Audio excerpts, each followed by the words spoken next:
Si vous nous rejoignez, sachez donc qu'Europe Écologie Les Verts vient de féliciter une nouvelle action coup de poing menée par Greenpeace ce matin sur le site emblématique et décrié de Fessenheim. Pour les Verts, cette action met en lumière la fragilité des installations nucléaires. Alors on va faire un petit rappel avant de parler avec Denis Baupin. Une soixantaine de militants ont pu s'introduire très tôt ce matin dans la centrale pour dénoncer le manque de sécurité. Entre-temps, 34 d'entre eux ont été interpellés. Ils sont encore une dizaine à l'intérieur, avec peut-être d'autres actions à venir. Et puis donc ce soutien politique contre toute attente quand même, vu le contexte. Denis Baupin, bonjour. Bonjour. Vous êtes vice-président de l'Assemblée nationale.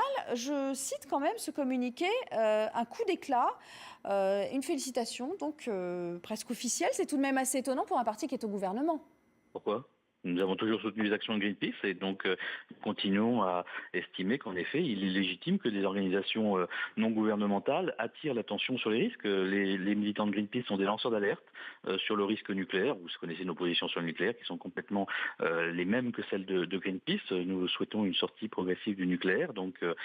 Et en l'occurrence, la centrale de Fessenheim doit fermer le plus vite possible. Elle pose des problèmes de sûreté.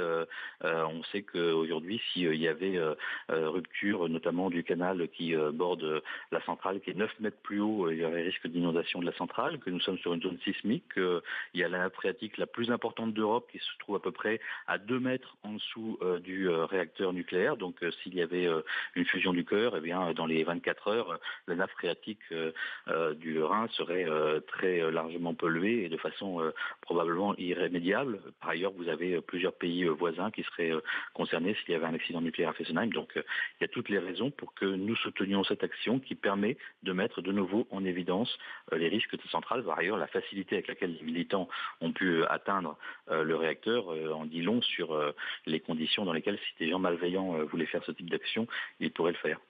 Bon, François Hollande a promis la fermeture de la centrale. Est-ce que les écologistes y croient encore ?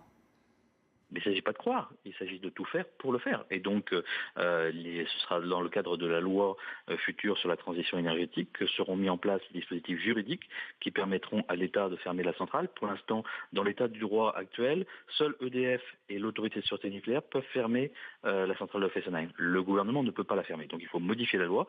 C'est ce qui sera fait dans ce cadre-là. Et la centrale sera fermée d'ici la fin de la mandature.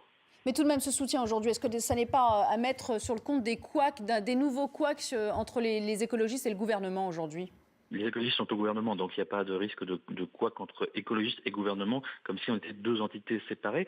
Nous avons sur ce sujet des positions qui peuvent être différentes, mais en l'occurrence, la fermeture de Fessenheim est une position du gouvernement, donc nous sommes bien en conformité et nous soutenons les actions des militants qui permettent de rappeler la nécessité de faire cette fermeture, de la même façon qu'il arrive au Parti socialiste de soutenir des militants qui manifestent pour telle ou telle cause, et c'est bien légitime que des organisations politiques puissent exprimer leur soutien quand il y a des actions militantes qui permettent de rappeler l'urgence qu'il y a à agir.